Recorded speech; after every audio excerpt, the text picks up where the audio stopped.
And I would love for you to just tell us a little bit about the person you are, because I know that it was through your own transformation that led you to writing the book and developing Beautyrobic and everything. Exactly. You know that's the reason, my personal journey is the reason why I truly believe that everybody can become attractive.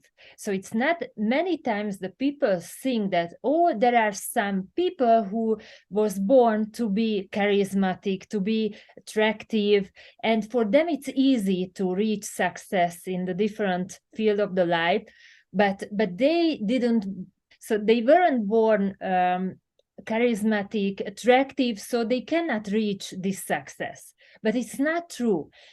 To become successful, to become charismatic, attractive, it's something that we can learn. And I know it because I was absolutely not attractive, not charismatic.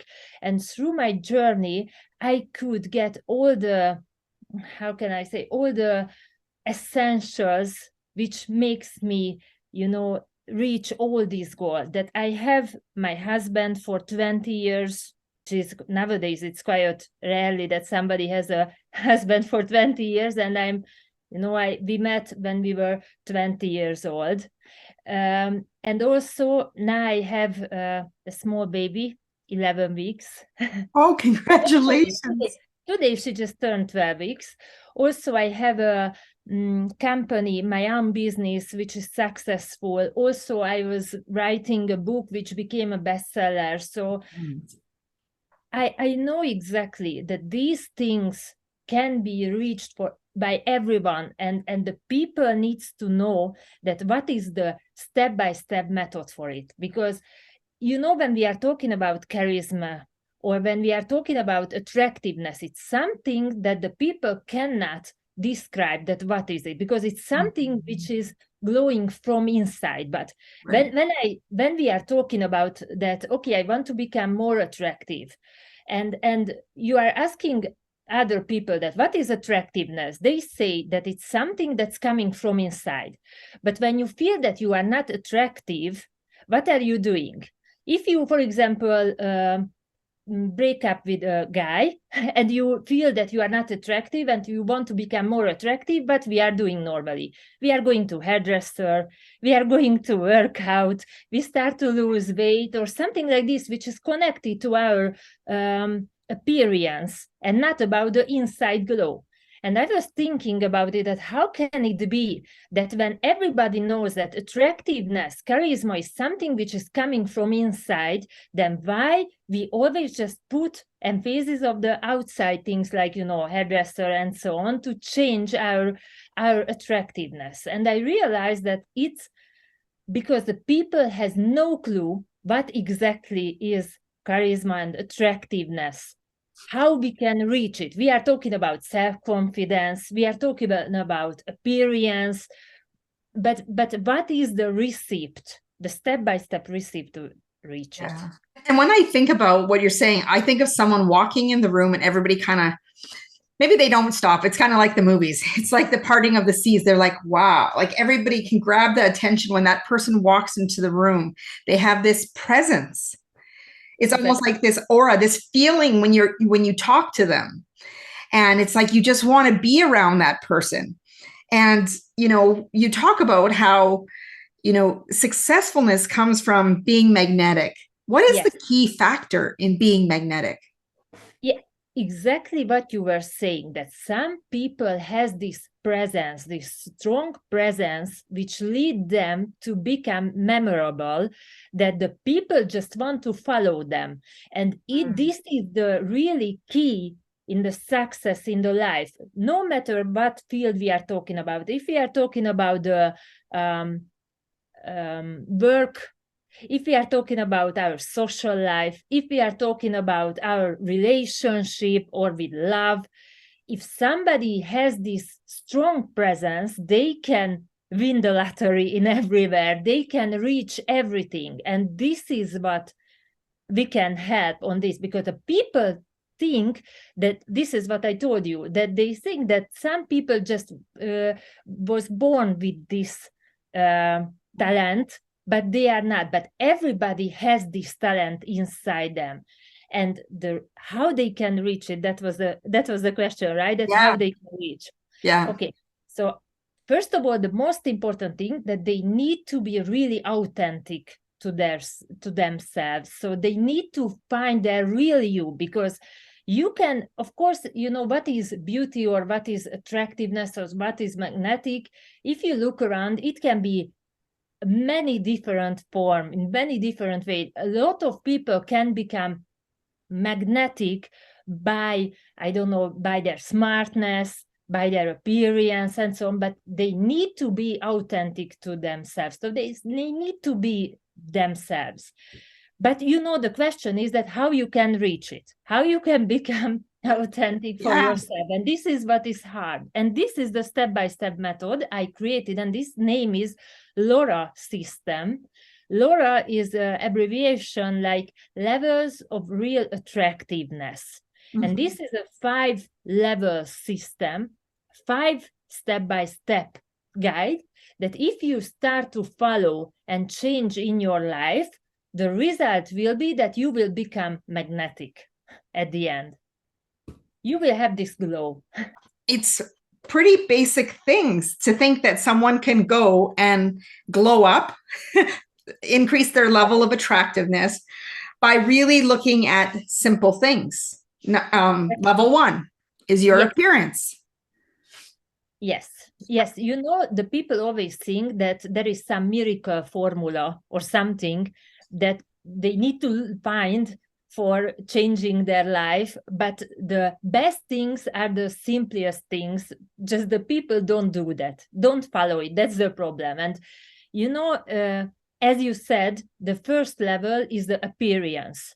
Of course, the first impression is really important. So we cannot say that appearance absolutely doesn't matter, because it's not true. If I say it, I'm lying, because I'm sure that everybody experienced it, that there were some people who were more attractive from outside, and they get some benefits in life from it. Right. And of course, it's not only that everybody experienced it, but also there were some research which proved this. That if the person is more attractive from outside, then they can get more benefits in their life. But the good news is that when we are talking about appearance, I'm not talking about something that if you were born as a beautiful person, then you can become attractive. If you aren't born beautiful, you cannot be attractive, because it's not true. You need to take care of your physical outside appearance. So you need to take care of your body. You need to do some sport. You need to take care how do you eat. You need to be healthy. You need to find the style, that what kind of dress you need to wear, which is fit for your posture, what kind of hair color is good for your skin, what is the makeup which makes you glow, and these things. So there are nothing miracle that nobody can achieve, because everybody can achieve these things, just they need to take care of this. It's really important. I saw your podcast a few podcasts ago. You had an interview with a New Yorker stylist. Yes. And she was also talking about this, that it's important that our style needs to be authentic to ourselves. Yeah. So it needs to be show who we are, because when the people can see you and you say that, okay, I'm really self-confident, I'm charismatic, but your appearance doesn't show it, it will cause confusing in their mind. So that's why it's important. But the good news is that everybody can achieve it. So it's not something that you need to born with it, but it's something that you need to take care of it. And this is the first level. And the reason why it's the first level from the 5, it's not because this is the most important, but this is the easiest to reach. I wanted to just grab a quote from your book where you said, Helena Rubinstein said, there are no ugly women in the world, only lazy ones. Exactly. And the other thing that you said, the shocking thing that your appearance can not only show you is how much water you drink and how you treat your body and skin, but also how happy and balanced your life is. So I'd love for you just to touch on that before jumping into number two, because I just found that fascinating, how there is no ugly women, it's just people who aren't willing to put in the work. Exactly. And this last sentence, which you told, how I meant that if you think about, of course, when somebody is 20 years old, then you know it can also be a genes. So genes. Yeah. Genes. That, you know, when you are 20 years old, maybe you are eating junk food and you are still pretty. Maybe you don't care absolutely with your appearance. Maybe you go out to have fun and drinking a lot of alcohol and you still look beautiful. But when you become older, 30, 40, 50 years, then it will change, unfortunately. And you know that if you think about some people who are always grumpy, who are always negative, it can be seen in their face after a time, because the wrinkles, how it's on the face, you know, when you are a lot of smiling, you have a smiling wrinkles. When you are all the time grumpy, you will have a grumpy wrinkles, and it's not attractive. So that's how I meant that it's really important, because even your thoughts in your mind can be shown on your face. I had heard about a study that, or even if you walked into a seniors lodge, for example, and watched the elderly, those who have had happy lives, they have the wrinkles, like you said, in the smile, and they still have a very pleasant appearance, even when they're not smiling. And then there's those who were grumpy, and you can also see that, you know, that really stern face with no expression, right? Exactly. That's why we need to take care of our everyday thoughts, because after a time it can be seen on us that what kind of person we are. And level 2 is KO. So tell us what that means. Yeah, KO is an abbreviation, but it's not knockout in our case, but it's kindness and openness. And this abbreviation, it's really important, because if somebody can achieve it, with the first, we are only talking about the second level, and we have 5 levels. But if we achieve the first and the second level, we can be even then a winner, because the second level, kindness, openness, the people cannot believe that how much it's important to be kind with each other. Because if you think about it, if we're talking about magnetic, it means that you meet with a lot of people, and you just feel that some of the people you met, you want to meet more times. You feel that, okay, this person somehow was really sympathetic to me. I don't know, I cannot explain why, but I just enjoyed my company with that person.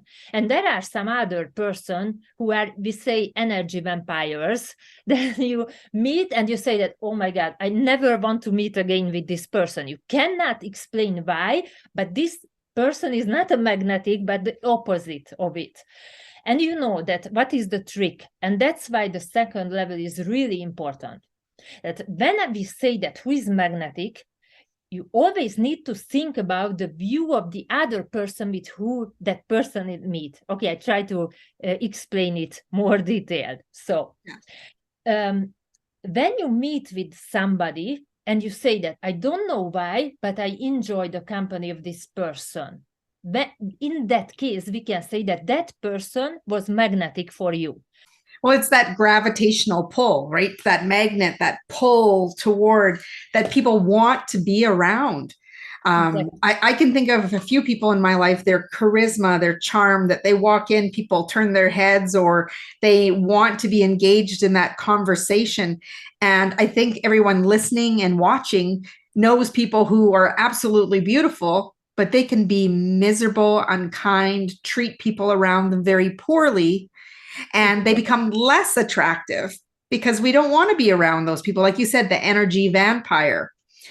And that kindness and that openness. And one of the things that I think about when I read your book is that even that attention to detail of noticing something about them, and remembering that. Let's say you have had a conversation that you haven't had in a while with them. And all of a sudden you remembered something from your previous conversation. They're like, oh, she was really listening. Exactly. And they love it. The people love it. Or even when many times, you know, when somebody can remember my name, it's so good feeling that, okay, they can remember, they can call on my name, because many times the people just introduce themselves and they immediately forget the name of the other with who they are talking about. So as you're praising, increasing your magnetism, it also slowly trickles into that self-confidence level 3. But still, I've seen people who are beautiful, can be kind, but they still struggle with their self-confidence. And I know that's level 3. Yeah. How do people get more faith in themselves? Imagine it that we are only talking about the level 3, and how powerful can be somebody who just taking care of their appearance and then kind with the others and become open for the others, listen to them, and then, you know, become self-confidence. And you know that becoming self-confidence, it's also a question of practicing. So it's something that people think that some people was born with it, but not. If you practice something, you can become confident in it. I can say that, you know, that if you think about the driving, for example, it's a good example, I think, and everybody will understand through this example, that when you first drove in your life, when you get your driving license, it seems difficult to drive. You needed to take attention to many things, you know, how to drive the car, about the traffic and everything, and you were nervous. You didn't feel you are confident in driving. But after thousands of hours of driving, you're just absolutely confident in it. Or just think about, it's a really easy example, but think about the babies. When they do their first walk, how confident they are when they do their first walk. They are really cautious with every walk. They are all the time fall down. But after a time, when they are just practice it, they become really confident in walking, and we just never anymore worried how to walk. And exactly this is how working everything. Doesn't matter what we are talking about. If we are talking about that we need to give a speech to the audience, or if we're talking about that we need to swim, doesn't matter what I'm talking about. But if you practice it, you put the hour, you know, they say that you need to put 10,000 hours, I think, 10,000 hours, and you will become a pro in everything. And I love the power that you said that was behind that. Because if you fail, it only means you didn't practice enough. Yes. And I've never heard it said that way before. So, you know, it's very interesting when you think, if you fail, you haven't practiced enough. And I'm just repeating it again, because I think people think, oh, I fail, I'm done. I'm not going to get up. Why bother, and move on to the next thing. But if you actually put in a little bit more practice, and maybe fail a couple more times, you'll notice that you fail less and you become more confident, as you said. 4, you have an acronym called BAG. Yeah, this is my favorite level in the book, I need to tell you. First of all, because every woman loves bags. And I know that I wanted them to love this level as much as how much they love the bags. Yeah. Because the bag, it's also an abbreviation. This B like balance, A like awareness, and G like growth. And I think this is the most important thing. I always say it in every level, but this is really a key to reach your magnetic potential, your full magnetism. Because if you think about, when we were talking about in the beginning, you asked that how can it be reached that somebody have a presence, a strong charisma, when they enter the room, everybody can feel it in them. And right. This, you need to be in balance.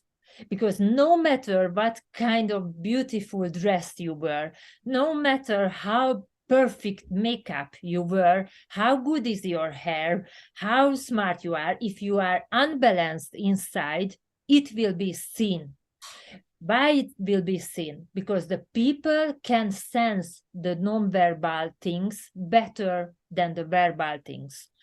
There is a historic reason for it, because if you think the communications like this, it's not that old if we are talking about the humanity. But before the communication, the non-verbal sense, it was there. So the people can sense it, even if they never learn about non-verbal things, then they can sense it. So if you think about, if somebody say that, you ask somebody, how are you? And they said, good. But you can see it in her face, in her expression, right, in her non-verbal signs, that if it's true or not true. Yeah. So the people can sense the non-verbal things. And if the person is not balanced, it can be sensed.